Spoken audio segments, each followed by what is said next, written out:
I love that saying. I love that saying. The light in me honours and recognises the light in you.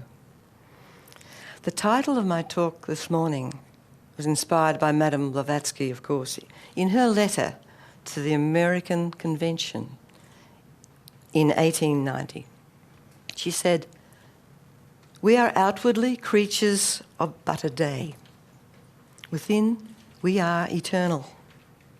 Learn then well the doctrines of karma and reincarnation, and teach, practice, promulgate that system of life and thought which alone can save the coming races.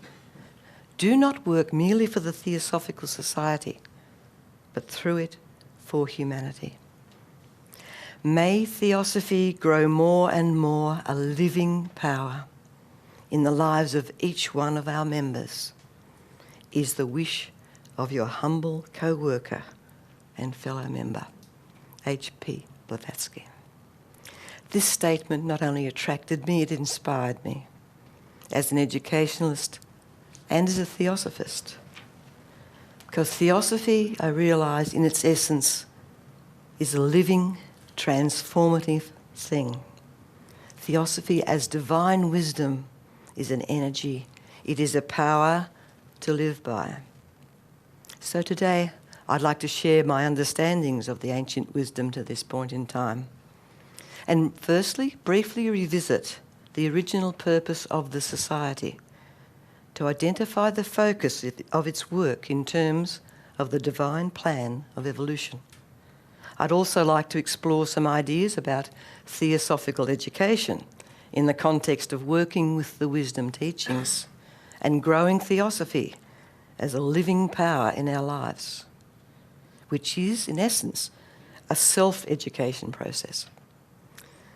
Lastly, I'd like to consider a theosophical working tool and a method to use on the transformative journey of becoming outwardly what we already are inwardly. So let's refresh our memories. It's a historical fact that this society was initiated by the inner brotherhood, specifically with the Mahatmas Kutumi and Maurya. The first object of universal brotherhood, spiritual brotherhood in essence, reflects the attempt to form a corresponding outer brotherhood, to channel the work that could be done for humanity at a critical time, a critical midpoint in time of the divine plan of human evolution, so designated at a particular stage of expansion and development of consciousness. And that work is to help to raise human consciousness, to illumine minds, to awaken as many people as possible to the reality of the inner worlds, to awaken the spiritual consciousness leading to a new way and dimension of being. So in terms of the convention theme, be the change, this is the change as I see it. And my focus today, I believe, this is what H.P. Blavatsky, Madame Blavatsky meant by growing the power of Theosophy in our lives. And this change is huge. It requires a radical paradigm shift. It's radical, from a material to a spiritualist or spiritual worldview, recognising who we already are and being it. It is a reality shift, without drugs, without medications. It is a reality shift, expansion to a bigger picture than the one lifetime is all you get. And Jack Nicholson, this is as good as it gets in that movie. And it's pivotal to the evolution of consciousness of humanity in unlinking the chains of karma that bind it seemingly to endless cycles of rebirth. The state of the world at the moment is a sorry one. We are at a critical midpoint time. So you can see the work of the Theosophical Society is really important. In the Theosophical terms, this change is a transition from a mind that's controlled by separateness and fear, beliefs and personal desires and attachments, to a mind that is awakened and illumined with the inner light of compassionate understanding, loving insight, truth, beauty, and real power. And this brings a new way of knowing with the heart mind, as it's fondly called, and that's a spiritual place. And in the inner group teachings, Madame Blavatsky did refer to the heart being the centre of spiritual consciousness, whereas the head is the centre of intellectual consciousness. So overall, the purpose in establishing the society was an endeavour to awaken as many of us as possible to the realities of the spiritual truths that underlie our existence, and for it to be a beacon of light and channel these wisdom teachings to reach those who were open to the light. As mentioned in the key to Theosophy, and it's in your handout, Madame Blavatsky summarises, Theosophy is divine nature and society is human nature trying to ascend to its divine parent. It was formed to assist in showing to men that such a thing as Theosophy exists and to help them ascend towards it by studying and assimilating its eternal verities. I've replaced the word spiritual truths because eternal verities to me is a little more abstract. Maybe not for you. So our journey in this transition, if we choose, is truly a self-educational one, taking the steep and thorny path or road to ascend from the lower limited and conditioned mind, to expand and unfold into our superior spiritual consciousness, the source of the living power and of true big S, self-realisation. And this is consistent with another message that Madame Blavatsky sent to the Americans. She picked on you a little bit, I think. At the 1888 convention, she said, the essence of Theosophy, and we saw it last night in René's presentation, the essence of Theosophy is the perfect harmonising of the divine with the human. The divine with the human in man. The adjustment of his godlike qualities and aspirations. It may be interesting for you to note how you actually respond to those words. Oh no, I'm not divine within. Or, oh, wow, have I got that power? It's just an interesting little exercise. So the original purpose of the society needs to be seen in the context of the evolutionary plan. And the challenge since that time for those who take it up has been to free the self from the prison of separateness and fear. And I'm echoing the words of Mr. Sri Ram. Free from the prison of separateness and fear of the programmed mind of the personality. To free the hidden life, to free the hidden light, and to free the hidden love. And to express it outwardly as part of a natural unfolding of spiritual consciousness, which we cannot control. We can only prepare the ground, according to Patanjali. We can prepare the ground and remove the obstacles for this natural unfoldment, natural dropping off. The purpose embraces man, know thyself, and is an educational process. To no longer hide our light under a bushel, to borrow from another tradition. The process is clear. The way for letting our light shine. However, one thing needs to be said. We are unique entities. Wherever we are and whatever we do in this incarnation is accurate in serving the agenda of the soul's growth, and in terms of the learnings from our experiences of another visit on planet Earth. The soul, the individuality, knows its history in relation to the bigger picture of all of our lifetimes. And the personality has only a limited one life perspective. So I'll move on now to share some ideas about the nature of theosophical education as I see it. The word education, as you may well know, educare, educato, from the Latin, to draw out that which lies within and bringing forth the full potential of a human being in a particular context. The essence of education is individuation, individualisation, and working towards true self-realisation. And most importantly, in terms of the title of this talk, self-empowerment, as distinct from imitation learning and social conditioned beliefs, as distinct from group instruction, from mass media brainwashing, and depending on the knowledge and authority of others. It goes beyond this.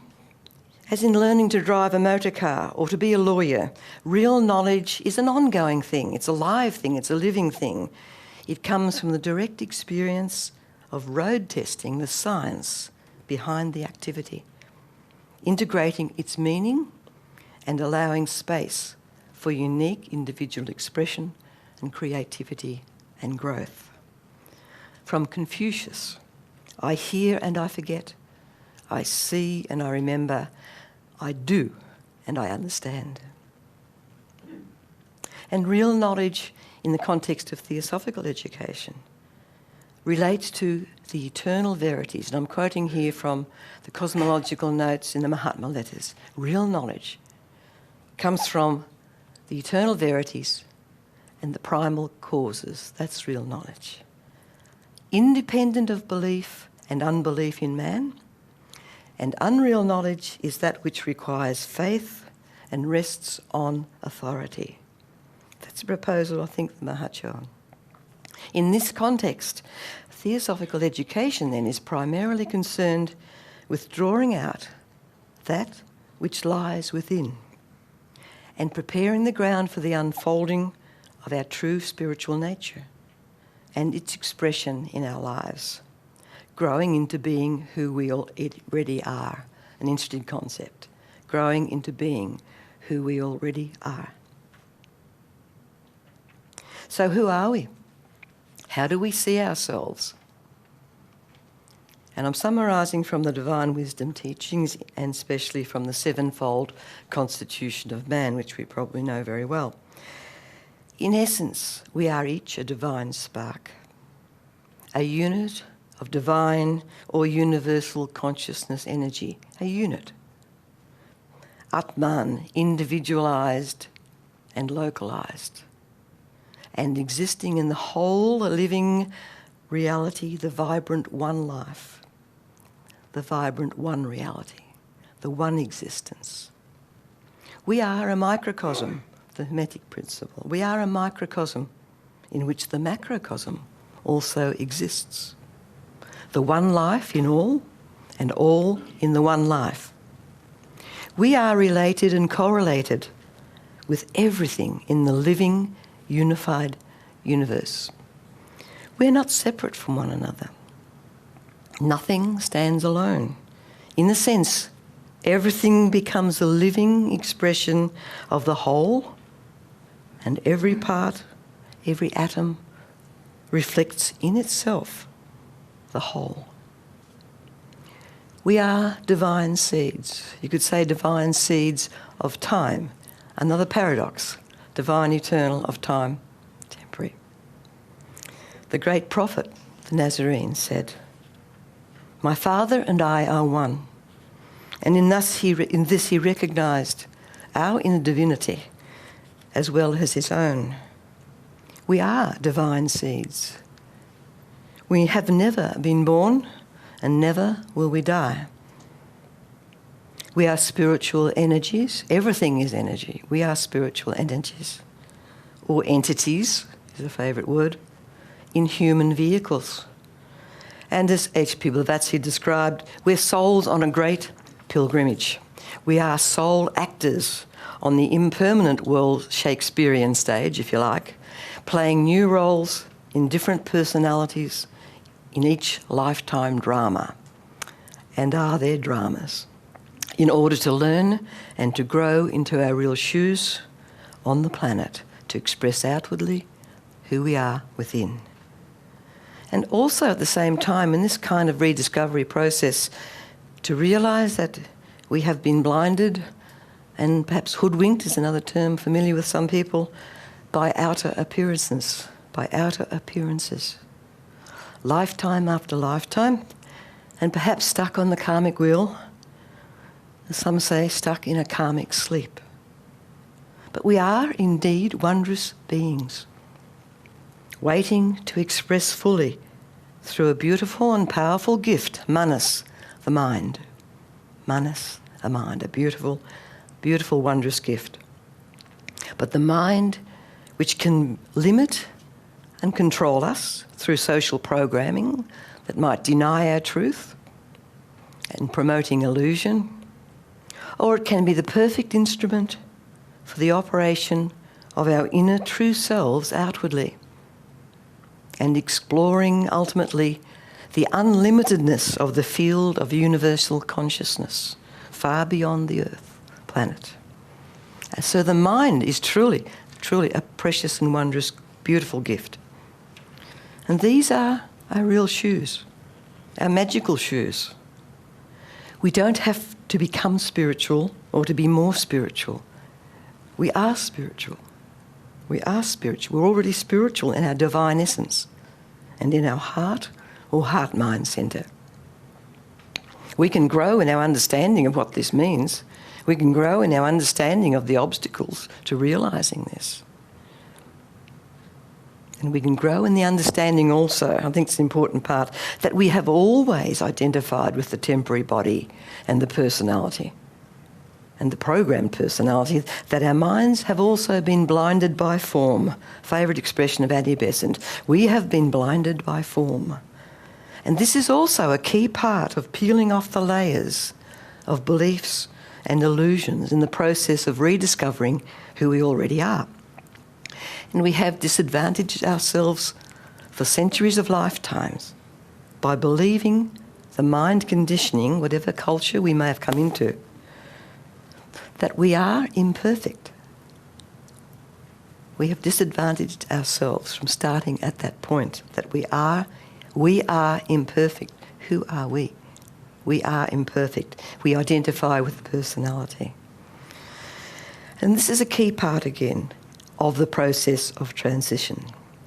And I can remember, as I was brought up as a Roman Catholic, in church as a child in those days, a few generations ago, listening to, having to be striking my breast and saying, Lord, I am not worthy, saying I am unworthy, told to be I needed forgiveness, I needed all sorts of things. So that was a good programming, school, church programs, but of course the family is the primary modelling for our programming. We've always been taught, it's an incredible thing, we've always been taught to identify with the personality and the temporary vehicle. Okay? And we've never been good enough, or unless we've been programmed to be superior, depending on perhaps the spiritual bloodline. So there's always been that programming, and it comes from separateness. Separateness, when you have separateness and you're programmed into separateness because of the physical separateness, what happens? Even as a child, even as a toddler or a crawler, maybe the parents get a bit anxious if you're not crawling the right way by the 3 months. I've no idea if that's the right time for crawling. Do you know what I mean? You've got to keep up, you've got to compete. You can't be more or less, you've got to be the normal better, right? So, and I have to admit, in teaching and our grading of students, what do we do to self-image and self-esteem? And all those sorts of things. So we have been programmed by family, church, school, and of course these days the mass programming of the media, keeping us in fear, much easier to control. Now, going back to the imperfect bit, in the context of the wisdom tradition, we are already whole, we are perfect at our core. And I ask you to consider, if you're saying, oh, no, not quite, in the context of that statement, would a divine creator, or, you'll believe, a pure creative principle, a divine architect, or a spiritual son, would this create or design or emanate something imperfect, something impure? We are made in the image of our Maker, borrowing from the Christian tradition. We are eternal. We are each, at our core of our being, the potential of the Christ consciousness, the Christos energy, the Buddha, the Krishna consciousness. And at that centre, we are the way and the truth and the life. And we are creative beings. We know that. And we can experiment and test and learn and grow in expressing our spirituality.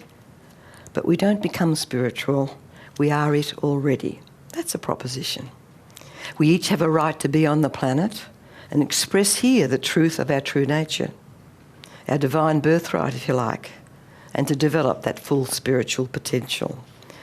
This is already proposed to us by H.P. Blavatsky in the statement, Theosophy is divine nature, and the essence of Theosophy is the perfect harmonising of the divine within the human in man. And this is the essence and the vision and the goal, I would see, of theosophical self-education. The perfect harmonising of the divine within the human, working to make divine wisdom a living power in our lives.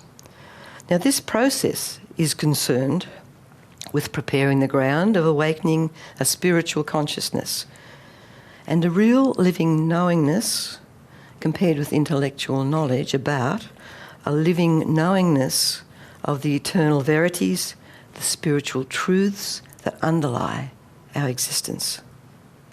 They include the principles and propositions we are so familiar with about who we are, the cosmos, the purpose of life on earth, our origins, our destiny, our destination, and the immutable universal laws that operate to facilitate that evolutionary process.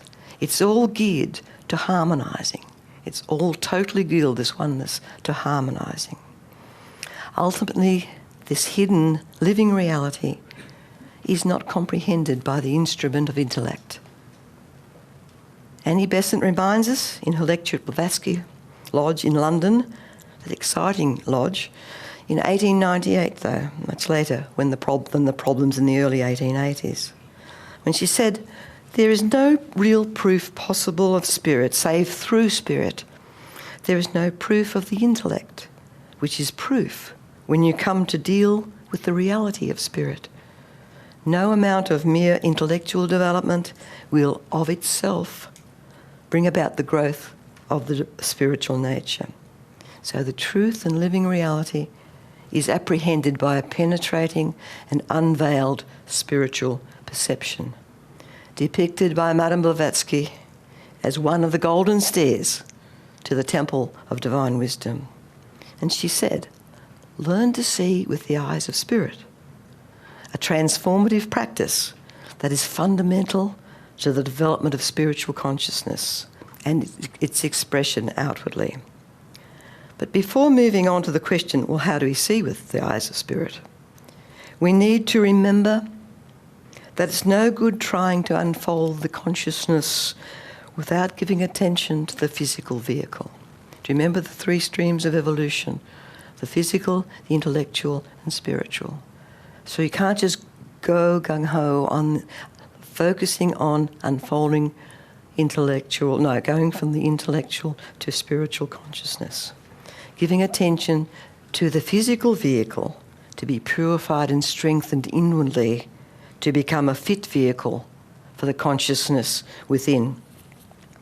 So the question, some practical stuff, how do we prepare the ground for this unveiled spiritual perception? How do we do that?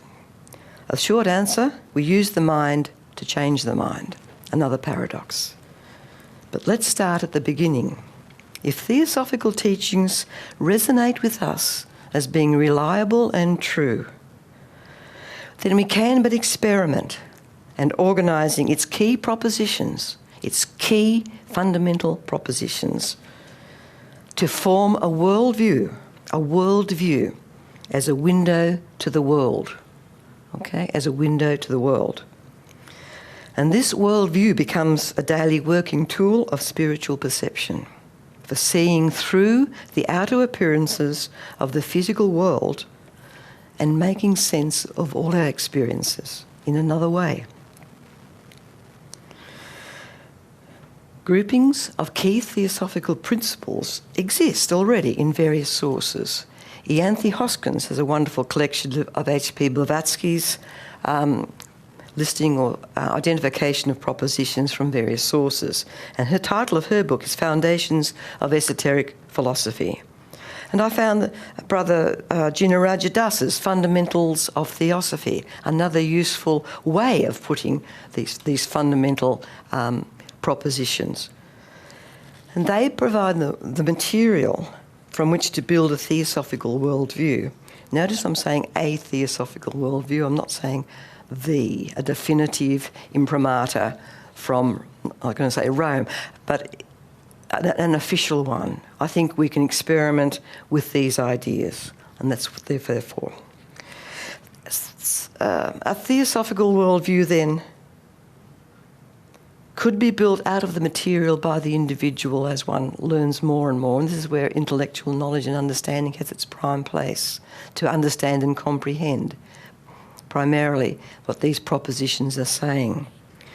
And this then worldview, in using it as like a pair of glasses, if you like, through the looking glass, Alice in Wonderland, but a worldview as a window to the world, I've used that phrase too, that serves as for the purpose of spiritual inquiry, a way of looking at our world in a different way. If we wish to make Theosophy a living power, we need to understand these key elements in order to trial its working in daily experience. Remember, they're propositions, so we have to work with them, test them. Do they work? What do they do? As Annie Besant said at the introduction of At the Feet of the Master, it's only by living the teachings do we understand them. So let's have some examples. Take the theosophical propositions relating to universal law and who we truly are, a soul entity or a spiritual energy emanating from the one source, all being of the one life and of the one reality, all being on an evolutionary journey of the pilgrim soul to know and be the one true self, taking numerous physical incarnations in so doing, and all subject to universal law, to karmic law. How do these translate into our perceptions? Now, for example, if we had a lineup of people here along the front here, okay, and I asked you to look at them with the eyes of spirit, the eyes of wisdom, through those propositions. Now, say if I had my best friend there, my not so best friend there, a military dictator there, what else? Okay, a billionaire, a religious leader, a terrorist. Oh, or a freedom fighter. I'm baiting you. Or a convicted pedophile. I could go. I think you've already known what I'm going to do here. Do we see them as separate, likeable or unlikable personalities with acceptable or unacceptable behaviours, known or depending on known personal data and our own values of their worth? So we're into judgment. Or do we see them all equally? No one greater, no one lesser, without judgment, and seen as all sharing the one source, the one life, as spiritual brothers and sisters, as seeds of the divine, units, individual units of universal consciousness energy, with unique programmed minds, unique soul histories, all subject to the same universal harmonising law, karmic law, as well as man-made law, wherever it is. And do we see them as ourselves? Do we see them each as ourselves? As spiritual beings using human vehicles again on another earth visit for the personality to experience and the pre-selected, perhaps, lessons of learning, experiences, which are most important for the soul's growth? Do we see them as creators of their own destiny? Another example, shifting the focus. And what about when we look in the bathroom mirror? What do we see? This is me. This is how I look, with feelings of approval or disapproval, pride or satisfaction. Or is the reflection in the mirror seen as the physical vehicle made to purpose for our journey? Not quite a Ferrari or a Lamborghini, not new off the rack, but fit for purpose, uniquely formed. I'll put in the word there, recycled, from our past and loaned to me by the one for another educational program on the physical plane. Another example. How do I look at a dog or a snake or your pet? Right? As superior, as separate, as inferior, ugly, lovable, or threatening, or as a beautiful and creative expression of the one life consciousness, which is limited and conditioned by the physical form in which it resides. And I must acknowledge that saying came from Mr. Sri Ram. Life is nothing. Life is nothing. The one is nothing but consciousness limited and conditioned by the form in which it resides. So the snake and the dog, back again, displaying an intelligence in unique ways, and with whom I share kinship, because we're all of the one life, manifesting in diverse forms, in diverse vehicles, realities and realms and dimensions. So what about our reactions to something else? Success and failure. There's a saying that it's really topsy-turvy in this world. Success in this world is failure in the spiritual. Failure in this world leads to success in the spiritual. You might think about that. But what about our reactions to success and failure, to getting a job, to moving on, to being promoted over others? With success, are there feelings of gratification, relief for needed validation? Maybe a little, I'm getting there. And in failure, is there pain? Is there pain and suffering? Is that I'm not good enough, that open wound being tussled again? And there's feelings and a failure. You didn't get this, or nothing happened, or a project failed. In that failure, are there feelings of, well, I'm not really good enough to get it right anyhow? So confirmed unworthiness. Or a feeling of self being diminished, a feeling of even inferiority. Or is there an absence of emotional disturbance of any kind because they are looked upon equally? Do I sound a little bit like Krishnamurti here? With non-attachment, because there are no initial emotional investment in the outcomes of the actions in the first place. Is there acknowledgement that whatever the outcome, the fruit of action, whatever happens, it just is. It just is. It's neither good nor bad, right or wrong, it just is. We're involved in causes and consequences. The consequences become causes. Okay, this is the flow of life. This is the flow of life. And I use the word accurate. Seeing everything is accurate.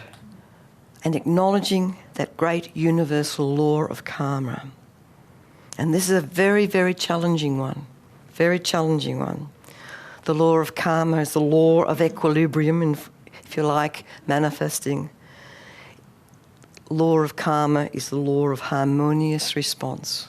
Remember I said initially, the immutable laws, the universal laws are there to facilitate evolutionary development. Key idea. And the universal law of karma. Lots of different ideas about karma.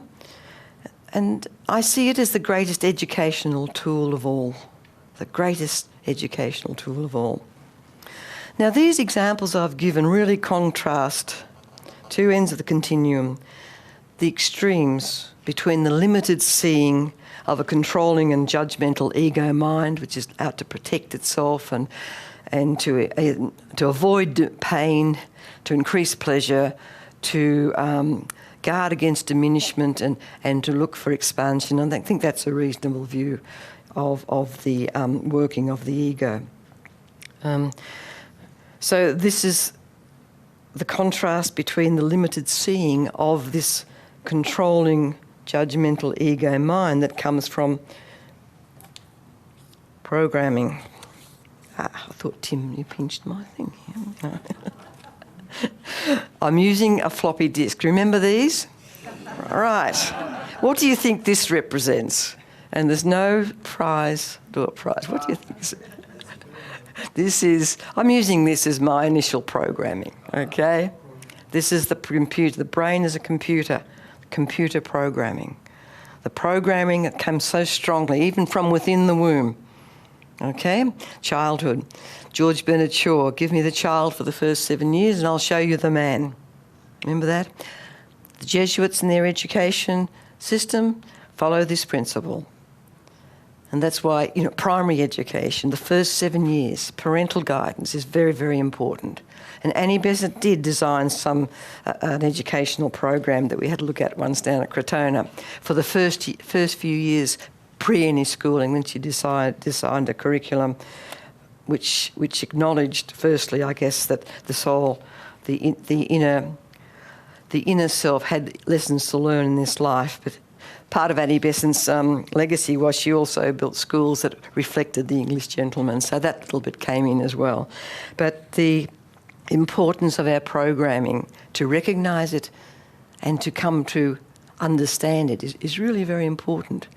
Not to be angry with it, not to be, I've got to get rid of this, but to understand it, because that's the key to our fuller and our liberation from it, to understand it. That's how I see it too. There are other methods of doing it. Okay. So the contrast between those seeing this way and that way, and seeing through the eyes of wisdom, through the eyes of spirit, no judgment. There is no judgment.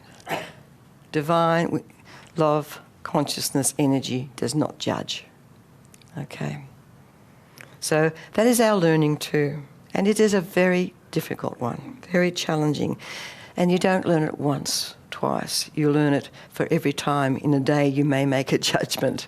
It's like 1 step forward and 2 steps back. We all know that. When you see, learn to see, these sorts of examples help you to see with the eyes of spirit. You're learning to see, and we are learning to see, the whole, the unified, the wholeness. Everything is in relation to the whole, as against everything we see is in relation to the personality ego. That's the big transition. That's the big reality shift. When we step into, if you like, step onto the other shore. We actually step onto the other shore when we're in living incarnation. I don't think it's going to happen after we leave the body. I'm using different language. That all of a sudden we'll get spiritual and see it all. My view is that we don't see it all when we come onto the earth. It's in a way, it's a fresh start, but it's not a fresh start because we're bringing in from past lives, skandhas. We're bringing in. And even modern psychology with the nature-nurture theory acknowledges that the inherited tendencies, that all human behaviour comes from the interaction of inherited or genetic conditioning combined with social programming, social conditioning. These two streams combine and produce behaviour. The arguments are which are the most influential, but they all agree, there's a general agreement that they come from those two elements. And that's consistent with theosophical thinking, that we do bring in with reincarnation. We are still working on our stuff, if you like. We're still working to expand our consciousness and to know who we truly are. So the theosophical worldview, and some groups are interested in looking at that and developing it further. When this worldview is used as a daily working tool, it has the potential to transform it into a radical new way of being, beginning with a new way of seeing and looking at things. And then it's an all-important first step on the path, and it's supported, if you like, by psychological principles, because actions, all of our actions, and reactions come from perception. Perception is a process that gathers the inputs of sensory data. Stage 2 interprets that data in terms of a particular worldview. So what we're doing, we're interfering with that process. We're changing perceptions to another perception. Persistent practice in doing this will potentially build a new way of thinking and daily living, which can make living have new meaning. Because when one sees things differently and thinks differently, one acts differently. And this, what is this but a constant transformation? It's a constant transformation. Inner transformation, not changing your actions, but inner transformation of perception expresses outwardly eventually. So how you see it, how you think about it, and the sensing feeling of the knowingness of it ends up gradually in outward expressions of action. You could call this method a method of truing oneself. Or you could say it's associated with seeing, not truth, but seeing truth. I can hardly say that. Truth. Seeing through the outer appearances of things to the inner reality. Think about that one. So there's an educational method here in what I did in those examples with pulling down from the propositions a way of looking at these characters I arranged in front of you imaginatively. It's really just a deductive method of learning. It's applying general, universal principles to specific instances, situations, people or things. And they do, when used, illumine the mind in terms of the spiritual truths. They have that potential. And I'm borrowing here from Professor Taimni, a great occultist. And he suggests it's a way of, if we can transmute our intellectual knowledge into true perception and actual experience, we're on the way, we're on a new journey. So it's really a lived experience of this. It's a lived experience. And I say again, I think, Annie Besant's observation that we are blinded by form is not a bad little aphorism or slogan to hang on to. We need to realise, I mentioned before, that we're presently, Mr. Sri Ram calls it imprisoned. We are prisoner of our fears and prisoner of separateness. If we really resonate with that, then I guess we have choices in front of us. The original programming of this life and of past lifetimes. We have brought certain tendencies, intellectual, emotional tendencies in. Psychology recognises this. So there are things we've brought in from past lives. And for lifetimes, remember, I suggested we've gone along this road, the illusory road of the programmed personality in its separateness, its fear and its illusion. In having to belong, human need having to belong. So we seek for that belongingness and unity outside, outwardly. Having to be greater than we already are. Having to have recognition, to be popular, to have status and power, for self-validation. Having to be right, to be accepted and approved, be secure, conform, obey, do the right thing, and live up to others' expectations. Succeed or just have more. We can all identify with this. I'm sure we can all identify with this. So being needy, we are unaware of the illusions we live by. We're rarely satisfied with ourselves as the personality, and we strive to be everything other than who we truly are, I suggest, because that is the programming. And as a result, we wear many masks.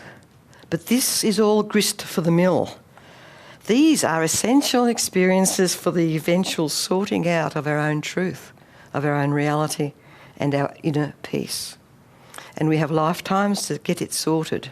So our challenge is to consider whether our personality and our emotions are our truth, We certainly experience them if you identify with the eternal self. We experience these things. We experience reactions according to this. We are the silent watcher within, if you like.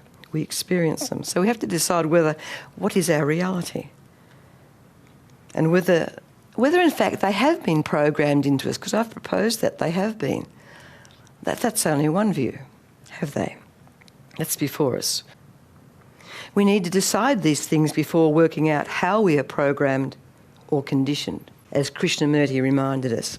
And then the decision confronting us is whether we want to change or to continue being the product of our programming. No right, no wrong, no good, no bad. It's our future. We have choices. Probably this depends on whether the programming is working for us. That's sort of logical, isn't it? Whether it's working for us and satisfying us. But wherever we are, whatever we're doing, we are where we need to be in this incarnation. I think that's the bottom line. Whatever we're doing and wherever we are, that's where we are learning what we need to learn and experience. We are all unique. We are all unique. And eventually, we will all get to the same place uniquely. Okay? We are free to choose the way, and no way is easy. As Professor Dumbledore said to Harry Potter, where you are today is not an outcome of your special gifts and abilities, Harry. It's an outcome of your decisions and choices. Okay? So in conclusion, if we choose to build our inner temple, the words of Jesus the Nazarene, the great prophet, are useful. He said, build your house not on sand, but on bedrock. If a theosophical worldview is our chosen bedrock, then the task is to excavate the old foundations that govern perceptions and beliefs about the world, and lay new ones, the spiritual truths with which we resonate and which underlie our existence. So the work is with the architecture of the mind, clearing away old beliefs to see more and more with the eyes of spirit and the eyes of divine wisdom. This reflects the reported comment of Madame Blavatsky to Robert Bowen. She says, this new kind of mental effort calls for something very different. The carving out of new brain paths. Carving out new brain paths. This will eventually restructure the mind, even unite the hemispheres of the brain into the one conscious mind. And this will enable us to express our true spiritual nature. And in so doing, the ground will be prepared. Remember, I suggested we don't control it. Like the farmer preparing the ground to sow the seeds is Patanjali's metaphor. We prepare the ground by removing the obstacles, those which do not resonate as our truth. Okay, we prepare the ground. And this kind of perception, even if seeing perhaps, well, I must say, I haven't included other tools. I said the worldview is a working tool. A worldview, Theosophic, is a working tool. The other most important working tool, I'm not going into it, but of course is meditation, is heart perception meditations, to build that inner strength of who we are more and more, to complement, I'll say, the mind work that we're doing with changing the mind, using the mind to change the mind. So there's the completeness, there's the wholeness, working the inner and outward together. And just in education, in any change, in any new thing, what's important? To go for the little events, the little steps. And little events of transformation and liberation from programmed beliefs and programmed way of seeing things, separateness, fear, can even come from the humble beginnings of seeing a dog or a snake in a different light. Humble beginnings, practicing at a simple level. And nature is a most wonderful teacher to see this and to know it and to feel it. Okay. Many, many such little moments of enriching and liberating moments, little ones, little flashes, will accumulate over time and over lifetimes until the eye can see and the ear can hear, and the golden phoenix will rise up from the complete bed of ashes of its own funeral pyre. As a magnificent educational adventure, Theosophy is not only a window to the world, it's a doorway to illumination. It's a bridge to the eternal here and now. And it's a new way of being. It is a truly living power. Shanti.